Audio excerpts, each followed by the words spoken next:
السلام علیکم ورحمۃ اللہ وبرکاتہ۔ سفیز ڈائری کی نئی سیریز ہسٹری سیریز میں خوش آمدید۔ یہ وہ سیریز ہے جس میں ہم تاریخی مقامات اور تاریخی واقعات کے بارے میں جانیں گے، اور آج کی اس پہلی ایپیسوڈ میں ہم آپ کو گورنمنٹ کالج لاہور کے بارے میں بتائیں گے۔ گورنمنٹ کالج لاہور پاکستان کی قدیم جامعات میں سے ایک ہے اور مسلم دنیا میں اعلیٰ تعلیم کے قدیم اداروں میں سے ایک ہے۔ ابتدائی طور پر اسے 1964 میں گورنمنٹ کالج لاہور کے طور پر قائم کیا گیا۔ 2002 میں حکومت پاکستان نے اسے جامعہ کا درجہ عطا کر دیا۔ اس کی تاریخی حیثیت برقرار رکھنے کے لیے کالج کا لفظ عنوان کے ساتھ رہنے دیا گیا۔ GCU under graduate, post graduate اور ڈاکٹری درجے تک سائنس اور آرٹس میں داخلے کی پیشکش کرتا ہے۔ اس کے فزکس اور ریاضی کے شعبہ جات تحقیق اور ملک کی ترقی میں منفرد مقام رکھتے ہیں۔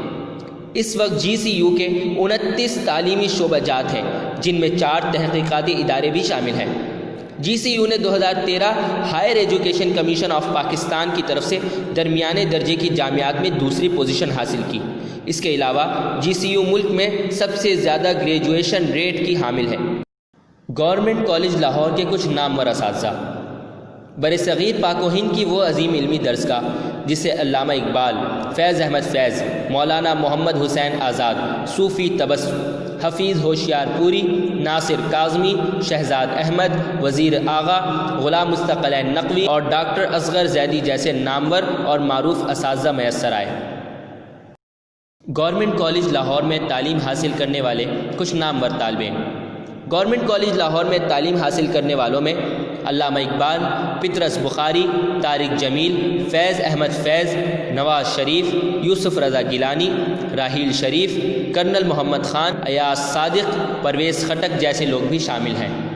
آج کی اس ویڈیو میں اتنا ہی۔ امید کرتا ہوں کہ آج کی اس ویڈیو سے آپ کو ضرور کچھ نیا جاننے کو ملا ہوگا۔ اپنی قیمتی آراء سے کمنٹ سیکشن میں ضرور آگاہ کیجیے گا۔ السلام علیکم ورحمۃ اللہ وبرکاتہ۔